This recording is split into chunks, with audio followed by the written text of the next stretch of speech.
He's going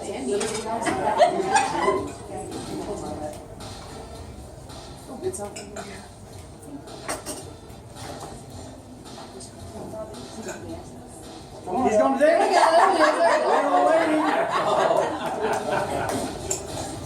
No, on a serious note, what would you do if you had enough passive income to put food in your belly and to keep a roof over your head? Would you continue to work? Would you continue to kill it on the Witten team? Would you continue to provide different flavors of popcorn that make people very happy? Or would you be the owner of one of the best carpet companies in North Texas? Traditionally, every week I stand up here and I give you my 30-second spill. So you have a rough idea of what the American Legion is about. But what you don't know, what someone recommended that I share with you today, is my origin story. We will still talk about the American Legion, but I'll share with you how I became a Legionnaire, because I think it's a funny and interesting story. So that said, again, every week I talk about the American Legion. It's an all-volunteer veteran service organization that focuses on the 4 pillars of Veterans Affairs and Rehabilitation, National Security, Americanism, and Children and Youth. A good lead for me is anyone who served in the U.S. military or anyone who's related to anyone who served in the military. And also, our membership dues are a measly $36 annually. So, first things first, pull out your phones. You'll be allowed to use them during the presentation. Okay. Go to Facebook and search for Hearst-Euless-Bedford American Legion Post 379. And what you're looking for is a cover photo that looks something like this, the oblique view of our Legion post. Not this one. This is the communist side again. Okay? If you accidentally pull this one up and realize that you liked it, a few weeks ago, unlike it. Go to this one. Go to this one? Okay. Up top. Okay? Then switch over to Instagram. Look up our handle, HEBTXPOST379. Instagram is following. And follow us.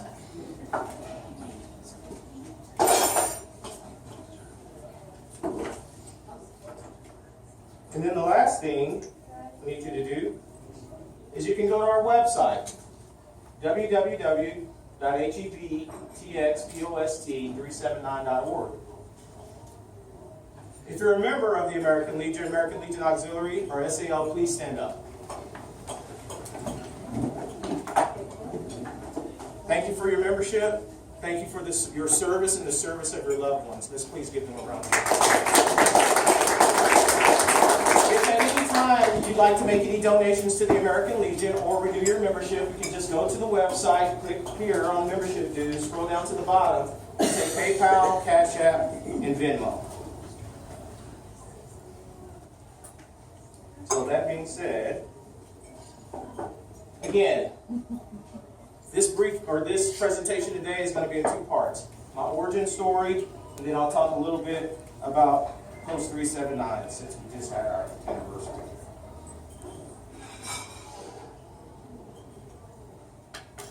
All right. Origin story. This story begins at least 2 generations back, probably 3. We don't want that. Maybe we do. Okay, no we don't. All right, so the way the story goes is there was a man named J.D. Campbell, all right? He went off to World War II, and his brother was so distraught that he followed his older brother to World War II, all right?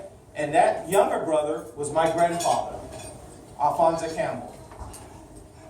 So, we thought that was pretty cool. That's how our military tradition started in our family. Well, actually, So my grandfather's father, there's a chance that he was in World War I, but for the purpose of this presentation, it doesn't really matter. So Alfonso follows his older brother into World War II. Now, my father's family moved from Tyler, Texas to the DFW area in order to have a better life for themselves. That's where my grandfather met my grandmother, Osi May, from Milliken, Texas. My grandfather's father was named Joseph. That's the first Joseph. And then she had a brother named Joseph. So when my grandfather and grandmother got together and they had their 9 children, okay, of course, one of them would be named Joseph, and we'll call him Sammy. That's how we identify the Josephs in our family. I happen to be the 4th. Okay? True story. There's a lot of drama in my family, as with most families. And so, because the women in my family were so forward, Uncle Sammy actually ran away from home, joined the United States Marine Corps, and went to Vietnam, which I think is pretty funny. So my uncle would rather face the Viet Cong than my aunts and my mom. So that's where the bitterness starts, because my family was not happy with that decision. And so here I come, the 4th Joseph, talking about all this military stuff. And there's like not only no, but heck no. Okay? And so there was some consternation in my house. Okay? I started doing my research and realized that I could join at 17. Okay? So I snuck down to the recruiter, took the ASVAB, killed it on the ASVAB, and then I thought, okay, I'm in. And the recruiter said, no, go take this paperwork home so that you can get parental consent. It's like, no, I don't need parental consent. I'm 17. He's like, no, you need parental consent. So my heart drops. I walk home, felt like I was on death row, dead man walking. So I walk into the house, and all hell broke loose. Okay? My parents would not talk to me for 2 months. Well, they talked to me on a professional basis, but no love or anything like that. And those were tough times. But a couple of months later, I don't know, something snapped in me. And I just walked up to the kitchen table and I said, y'all have 2 choices. You can either sign the paperwork now, or I'm going to sign it when I'm 18. It's my prerogative to serve the country. This is my life and not yours. And so, I guess there was this look in my eye, because after that, we were off. So, I report to Fort Dix, New Jersey, okay, go to basic training, all right, and through basic training, I end up becoming the honor graduate. So I automatically get promoted to E2, then to E3, PFC, then to corporal, and so forth and so on. And then I find myself in drill sergeant school, where I go and I excel there. So not only was I honor grad in basic training, I did very well in drill sergeant school. So I share this with you because, and I want to give you this disclaimer here. We're from Texas, all right? And so in Texas, for those of you who have not heard this saying, it's not bragging if you've done it, okay? So this is not about any self-promotion. This is just showing you or sharing my story with you that it's my prerogative to do what I want to do. So I chose to go into the military, and although I have enough passive income to pretty much not ever work again, I choose to serve the American Legion because I believe in America and I believe in advancing the agenda of America. So while I was in the Texas National Guard for 3 years and then in the Army Reserves for 3 years, I happened to run into 2 organizations or people in 2 organizations that would, I don't know why that song keeps playing. All right. So anyway, run into, yeah, that's my theme song. 2 organizations that would change the trajectory of my life. Lambda Chi Alpha, which is my fraternity, and I ended up being the president of that chapter before I left school. And then the ROTC program at TCU. So I go through the ROTC program, do pretty well there. And in 1992, I was commissioned in the United States Army. I was the #1 cadet coming out of TCU. It was a battalion of 160. And on top of that, my scores were so well that I was commissioned amongst the top 5% of cadets in the entire nation. So I go off, do the military thing, got Kosovo, Albania, we got Bosnia, all the way to Iraq. But the coolest thing about being associated with TCU is 30 years down the road, I would be recognized for contributions to the American Legion Veterans of Foreign Wars, Lambda Chi Alpha, and actions on the battlefield.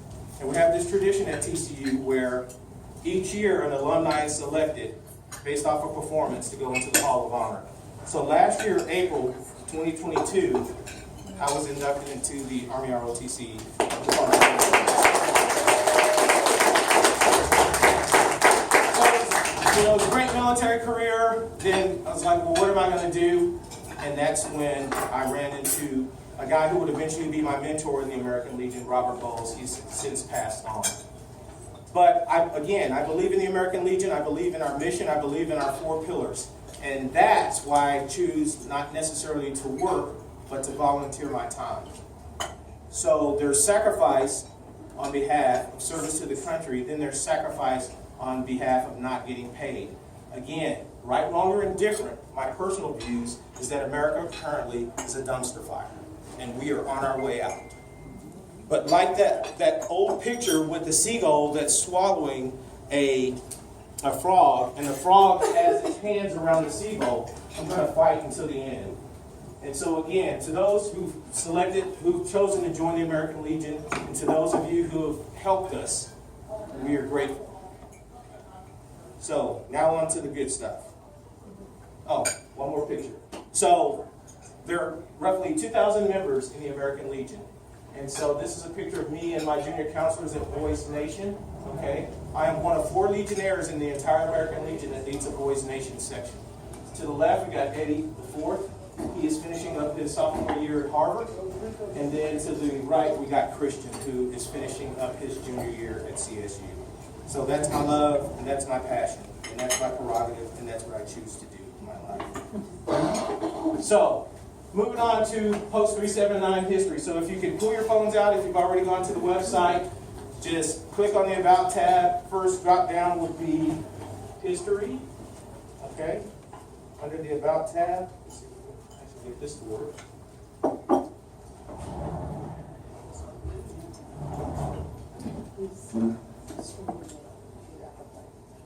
Okay, here we go. All right, and I'll go through this relatively quickly. All right, in 1963, the Bedford superintendent, Omar Carruthers, that's the correct spelling, O-M-E-R, Carruthers, sent out in the bulletin, hey, would anyone be interested in creating an American Legion post here locally? Okay? Carruthers was a World War II vet. So, about a year later, in 1964, Omar, along with 19 others, applied for their temporary charter for Post 379. Their first meeting was at Stonegate, then they transitioned to Bedford's Boys Ranch. And then later on, they transitioned to a location right across from the Kelly Moore Paint Factory. And that's still there now. It's actually a garage. Okay?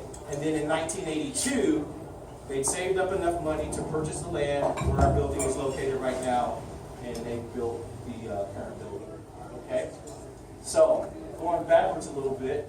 So a year after Carruthers sends out his bulletin, 1964, they found Post 379. Okay? In 1967, 3 years later,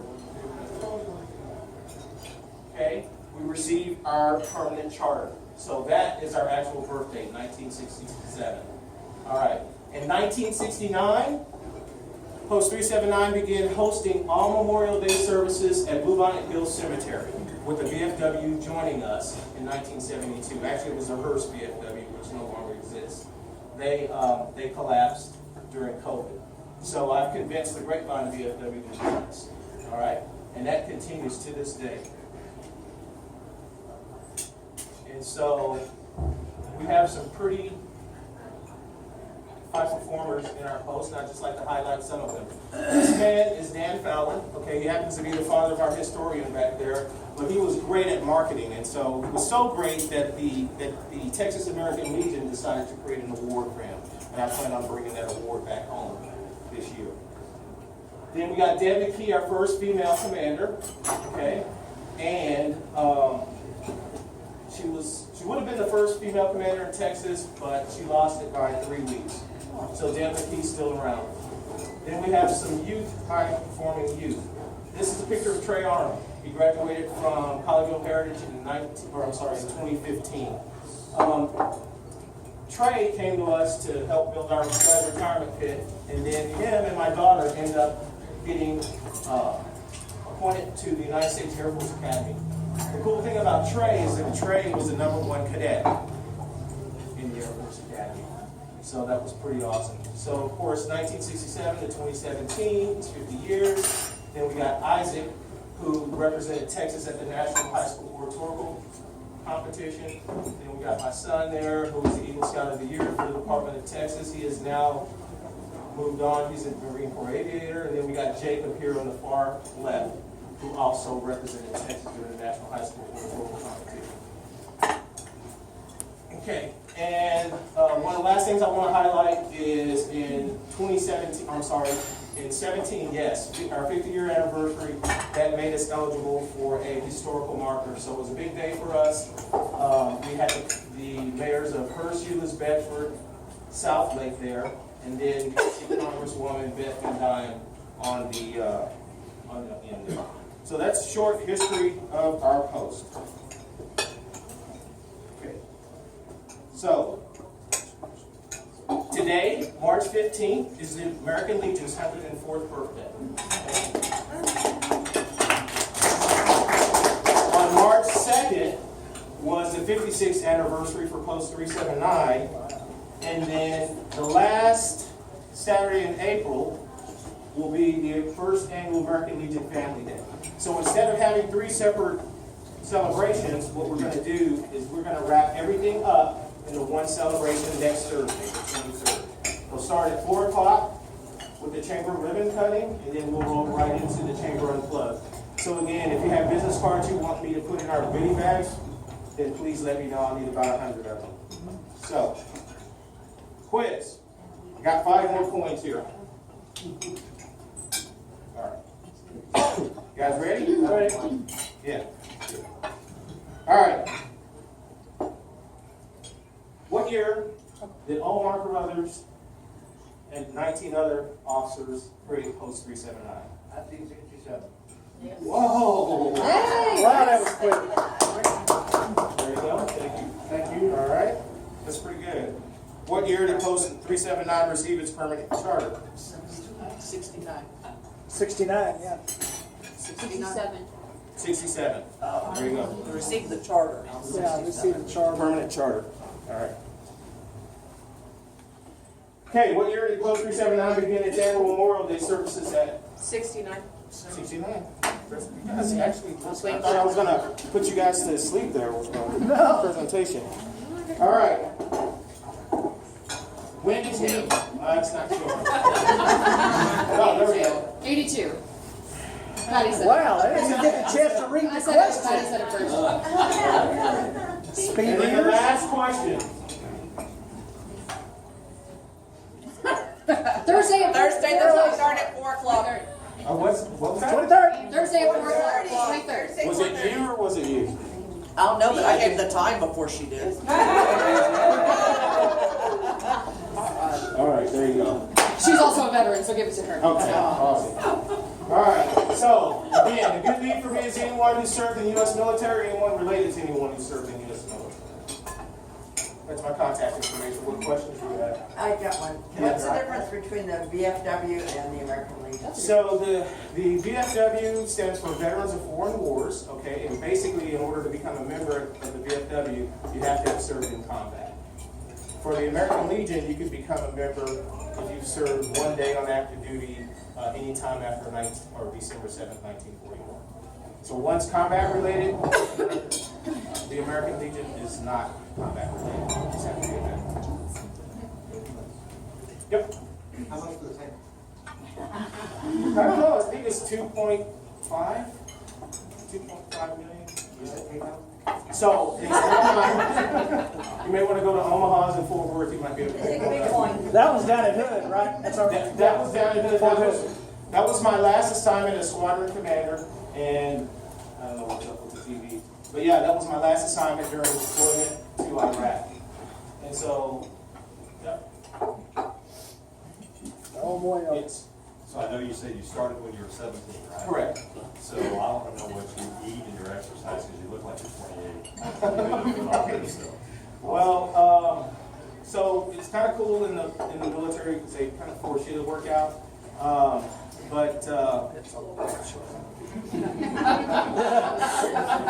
When I got out, I gained 40 pounds, 45 pounds. So imagine me now 45 pounds lighter. So that's what I look like when I got out. So 45 pounds heavier, and it's okay. All right. I used to race triathlon during that time anyway.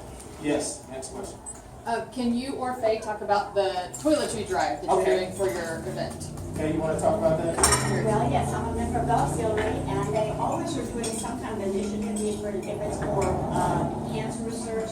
Currently, the initiative is to collect toiletries, to kind of stock shelves, to two of the primary homes that they all look at. One is Victory House in downtown Fort Worth, which hosts men, and then the women's shelter, which is it's called Bower Ranch, where they allow women to live there for 1 year while they're going through rehab or whatever. But it's just to kind of stock your shelves. It's a small donation. But if anyone wants to bring that in advance, I'll be glad to collect them, or on the night of the ribbon cutting. And that's any kind of toiletry for women, men, and children, which sometimes accompany the women on the ranch. So again, yeah, the ribbon cutting's at 4:30 is Chamber of the Club. You'll get 2 chips for either beer or wine. Any hard liquor, you're gonna have to pay for on your own. We'll have pool, shuffleboard, cornhole, ping pong, and rope toss, along with all the other socialization that you normally get at a Chamber of the Club. And then you'll get a really nice goodie bag when you leave. Yes, ma'am. What was your MOS? So my first MOS was Signal Corps. That was 3 years in the National Guard. Then I switched over to the reserves. That was artillery. But I'd always wanted to be a cavalry person. So remember, I told you I snuck down to the recruiter. Right. I snuck down with the intentions of being a cavalry person, Ah. right?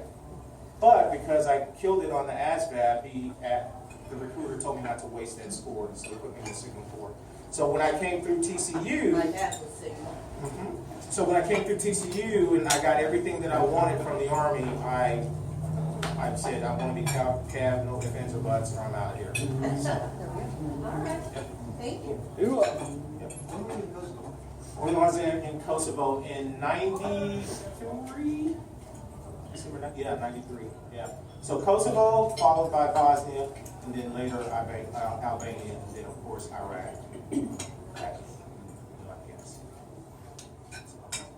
Yes.